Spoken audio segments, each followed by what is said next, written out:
Hello and welcome to the Commander's Quarters, your Magic the Gathering source that helps you command your budget.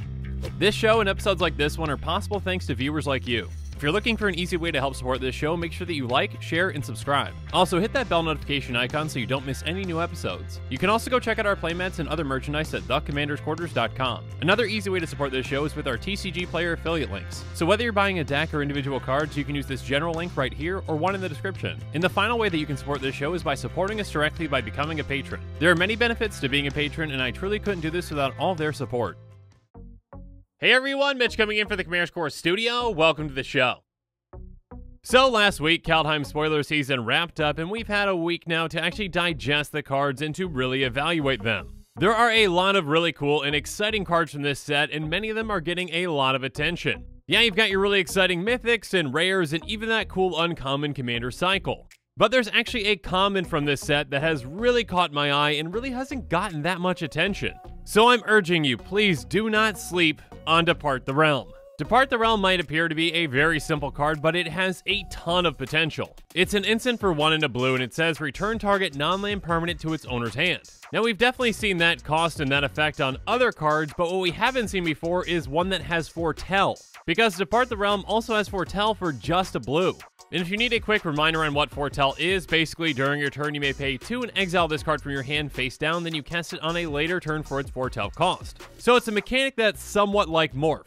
With this card in particular, essentially you're paying 2 mana up front so that you get a reduced cost later. Now obviously you are going to be paying more, basically paying 2 and a blue to cast the card versus 1 and a blue. But if you're essentially casting it on a turn in the future, you're saving on mana. And just paying 1 blue mana to bounce any non-land permanent at instant speed is something that we haven't seen. There are also plenty of other benefits to foretelling a card, and we'll tackle those here in a bit.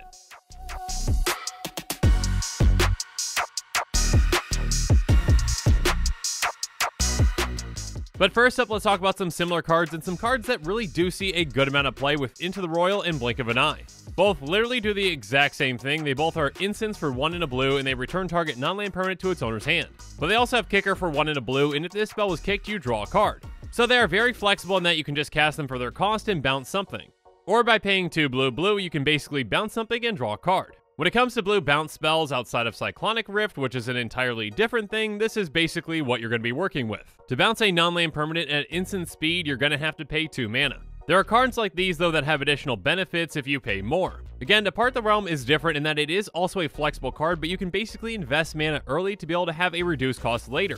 So in the turn that we're going to be casting it, we just have to hold up 1 mana instead of 2, and that's a big difference. Now we have seen some 1 mana bounce spells, but they are much more restrictive, so they don't see a lot of play. For example, Void Snare does the exact same thing, but it is at sorcery speed. And that is an incredible difference, making it a very inflexible card. And then there's Rescue, which is at instant speed, but it can only bounce one of our things back to our hand.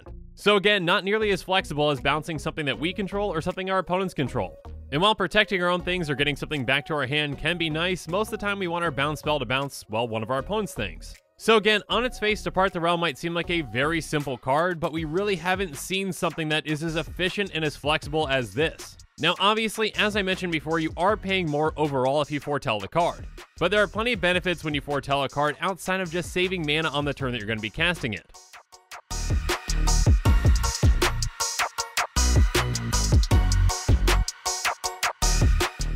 And the main benefit might just be throwing your opponents off and making them make mistakes. When you foretell a card, they have no idea what that card is. But if you've got access to blue, which in this example you do because of Depart the Realm, the card that they're going to assume that it is Saw It Coming. Saw It Coming is an instant for 1 blue, and says counter target spell, and its foretell cost is 1 and a blue. The fact that this foretell counter spell exists is game changing for every single other foretell card. So when you foretell your Depart the Realm, it's going to be doing extra work.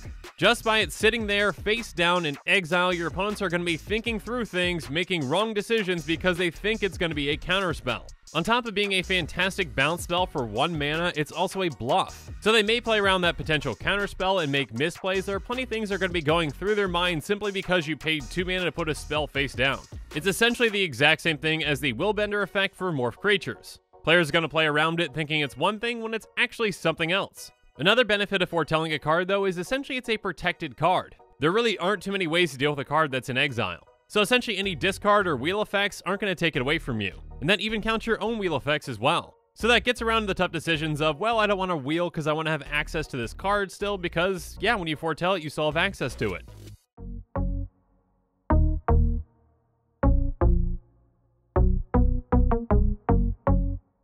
Now, when it comes to the potential applications of this card, I think that it needs to be considered for a lot of decks. Because here's the thing.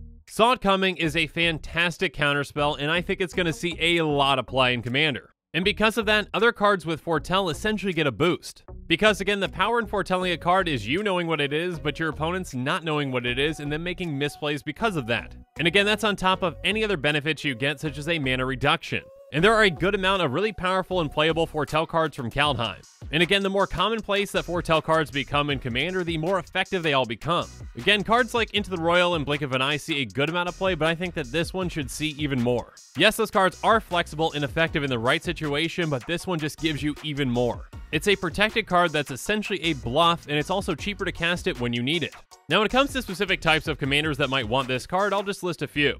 Of course, a commander that's all about instants and sorceries like Talrand Sky Summoner could really use a card like this. Basically, it has whenever you cast an instant or sorcery spell, you make a 2/2 Drake with flying. So yeah, bouncing our opponent's blocker is a very good thing, and making a Drake out of nowhere can be great too.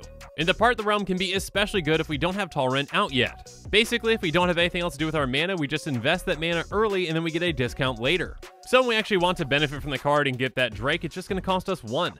Another type of commander that might want this is one that has a caster enter the battlefield trigger. Gadwick the Wizened costs X blue blue blue, and it has when it enters the battlefield, draw X cards. Obviously, blink effects can be very powerful for commanders with ETBs, but a bounce spell is needed for one like this. Because again, if you just blink this commander, that X is not going to be anything and you're not drawing any cards. Next up, of course, there's Renar the Ever Watchful, which is all about foretelling cards. Now, so far, this is the only commander that's specifically about foretell, but in the future, I'm sure there are going to be more. But there are other commanders that work really well with foretell cards like Vega the Watcher. It doesn't specifically reference foretell, but it says whenever you cast a spell from anywhere other than your hand, draw a card. So obviously, when you foretell a card, then cast it from exile, that applies.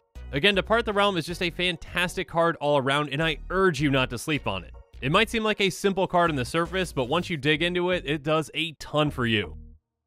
And with that, the show is coming to a close, so it's my turn to hear from you. So in the comments below, let me know what your thoughts on this episode are, and as always, thanks again, and have a good one.